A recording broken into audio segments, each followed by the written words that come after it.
2 weeks ago today, I returned home from a pretty intensive 10-day fellowship in India with the Observer Research Foundation.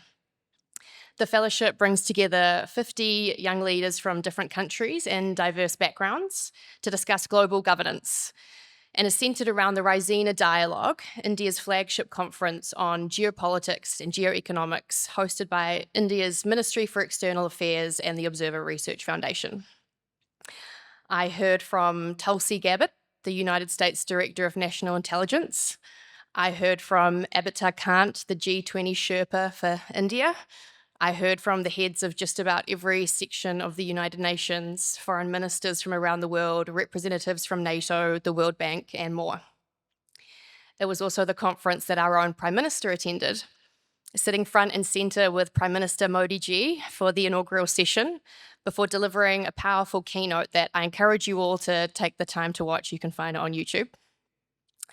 He was clear and direct in how he viewed what was happening in the world. Rules are giving way to power, economics to security, and efficiency to resilience. An almost poetic line to the start of what was a pretty sobering but galvanizing week of conversations on the future of global cooperation. The program started at 7:30 a.m. and finished at 11:30 p.m.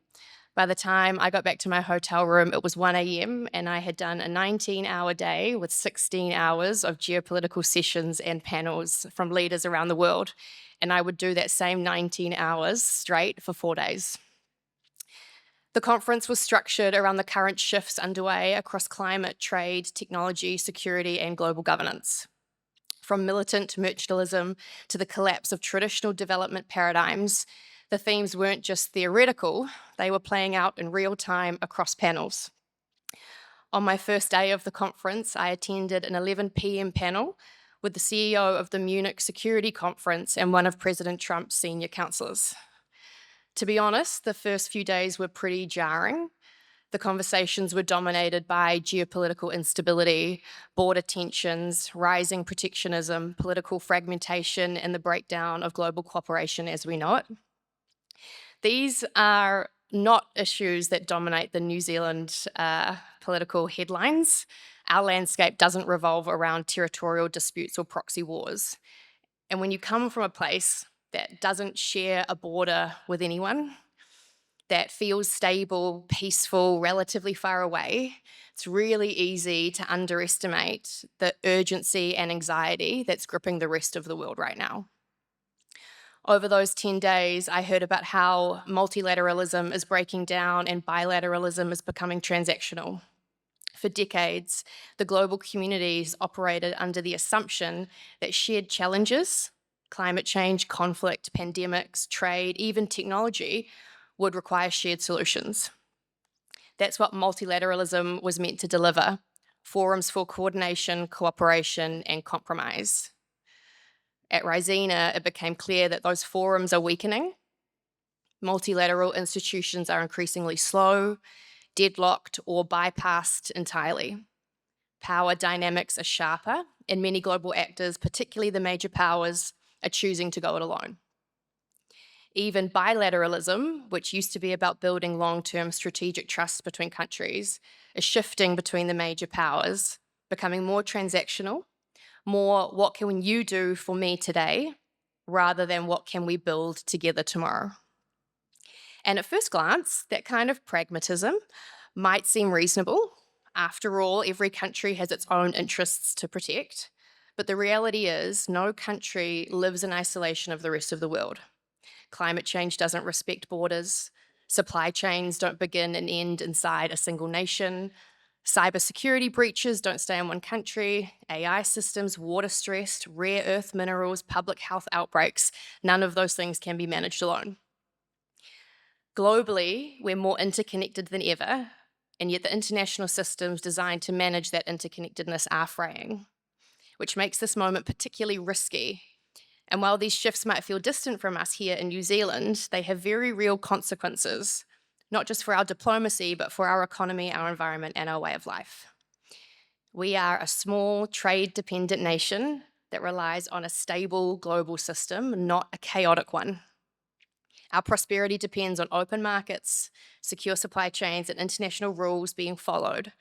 So when multilateralism fractures and bilateralism becomes opportunistic, we don't just lose influence, we lose the systems that support our exports, we lose the leverage we need for climate action, we lose the relationships that help us keep our ecosystems and our economy resilient.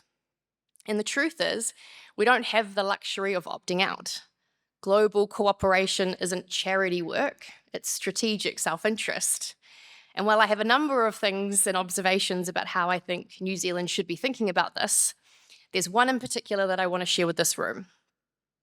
My global peers were genuinely fascinated by the Aotearoa Circle and what it represents. Across the 3-day dialogue, public-private partnerships were mentioned in almost every session. Panelists kept circling back to them as essential tools for navigating complex systemic challenges, whether it was climate finance, energy transition, AI, or security, which is exactly why the Aotearoa Circle stood out. And it was amazing to me to realize how desensitized I had actually become to how special the Circle is and how significant our work has been through our public-private lens and building cross-sector collaboration. We have been told a number of times that there's no other example of a public-private partnership quite like the Circle anywhere else in the world, and I never really thought that much about it until my peers were asking for detailed explanations into how it works and how it started.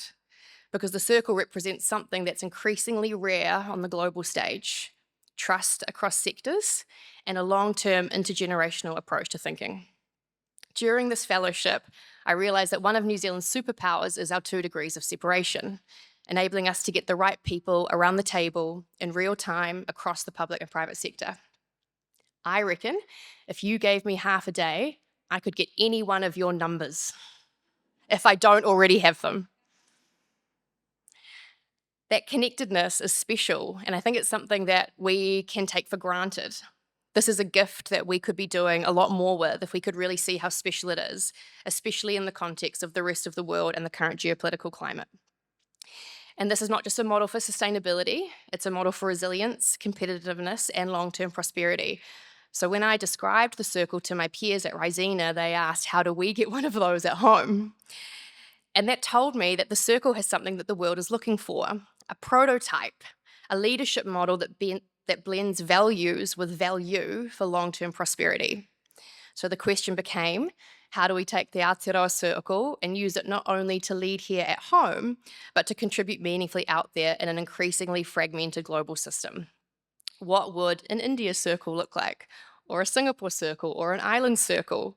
Each grounded in the same values of cross-sector collaboration, long-term stewardship, and guardianship of the natural resources that underpin these economies. Because while multilateralism is stalling and bilateralism is becoming brittle, we are seeing a rise of something more agile: microlateralism. And New Zealand has a role to play, and not just as a participant, but as a prototyper of what's possible. Microlateralism is the strategic formation of small, focused coalitions, countries or sectors aligning around shared challenges or values.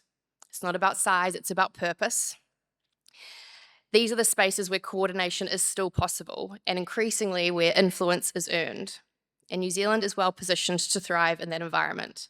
We are trusted, we are stable, we are nimble, we have proof points like the Aotearoa Circle that many larger nations are still searching for: effective, values-driven collaboration across sectors. In microlateral diplomacy, credibility matters much more than scale, and credibility is something that I believe the Aotearoa Circle has definitely earned. We may not have the population of India or the global footprint of the US, but we do have 2 degrees of separation, a cooperative mindset, and a knack for punching above our weight. The Circle was something that I was incredibly proud of during my time in India, and I hope you all, as contributors to the Circle, feel proud too.